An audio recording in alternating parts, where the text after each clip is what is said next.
Sup witches, this is Nine the Hermit, and today we're talking about the Nine of Swords. We're finally finishing up our swords, and I'm very excited to be done with them and to start the Pentacles.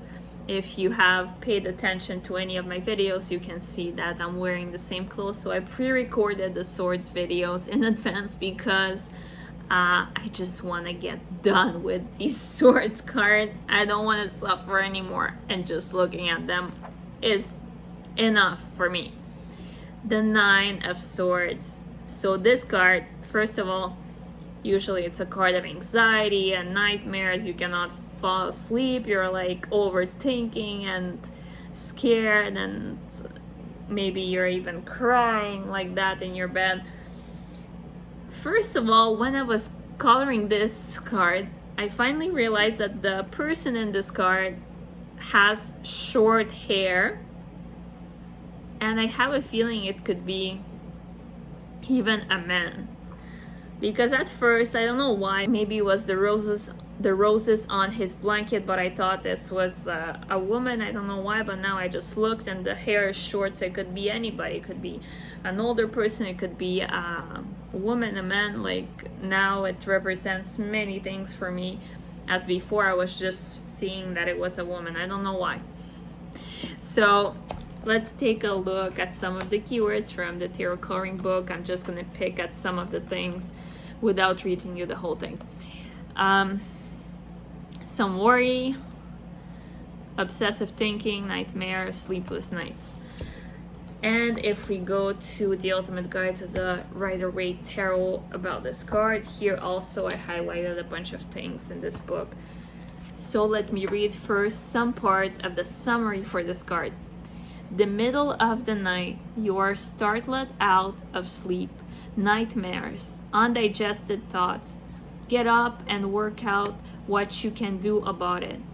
It's dark and many lights appear, mental flashes, 9 swords, a whole gamut of new knowledge and insights. Get used to them carefully.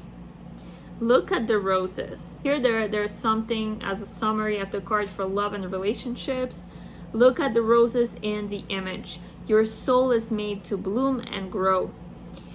There are so many people who are waiting to receive your love and who wish to give theirs to you. So that's more positive. Looking at the roses in this card, and don't look at anything else. Loyal.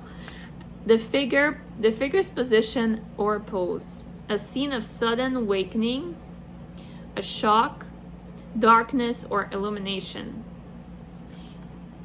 On the bed, if you see, there's some pictures, some drawings, and they say it's a pair of twins not being prepared to see the other side. So I would have to look more, because it looks like it's almost a representation from some myths or something, but I don't know what is it on her bed yet. I haven't researched well the card, but that would be interesting to learn more about it. There's some meanings about it, I'm sure, somewhere. So obviously it's getting dark. There's the darkness in the background. The quilt, the roses stand for the beauty and authenticity of the inner self. The collection of signs of the zodiac and planetary symbols do not have a special astrological significance. The swords as bars. A completely new network of insights comes into the foreground. The hands. If the pose is caused by a frightening experience, take your time as well. A whole mental horizon now appears in a new light. Let's go to the 78 degrees of wisdom for the Nine of Swords. Deepest sorrow of utmost mental pain. Moment of agony, of dissolution. Very often the 9 refers not to something happening directly to us, but rather to someone we love. Love, in fact, fills the card and gives it its meaning. The blanket design shows roses, symbol of passion, alternating with the signs of the zodiac, a mind that takes on itself all the sorrows of the world. Here she talks about roses, and in this book they talk about roses too. It's kind of nice.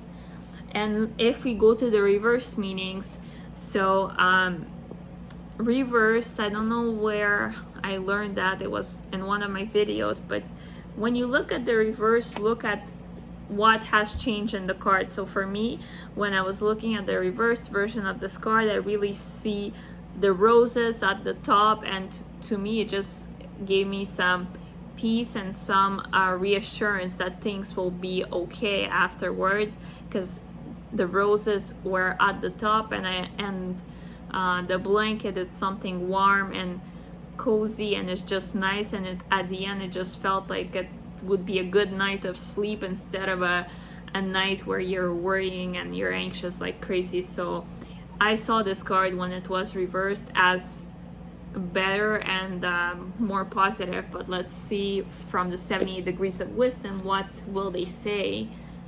Imprisonment, suspicion, doubt, reasonable fear, and shame. These are the meanings of Archer Waite. People retreat into themselves from some problem they do not dare to confront. So when people don't dare to confront a problem, oppression rather than tragedy, reasonable fear, a feeling of being scapegoat, personal oppression of a domineering family or parent. The problem is real. Depression, and from there suspicion easily leads to self-doubt and shame. Unless the oppressed, self-doubting person takes action, expresses her or his anger, makes real changes in her or his life, the deep and hidden shame will remain. And some of the keywords for the reversed meanings from the tarot coloring book is end of worry, things brighten considerably, waking up from a nightmare and seeing the light at the end of the tunnel. So basically there's two different types of meanings, and it's up to you to decide which meaning you will follow and how you will feel about this card, upright and reversed. And you will have to adjust it depending on the reading and the context. Next week we are talking about the last card from the swords, which will be the 10 of Swords.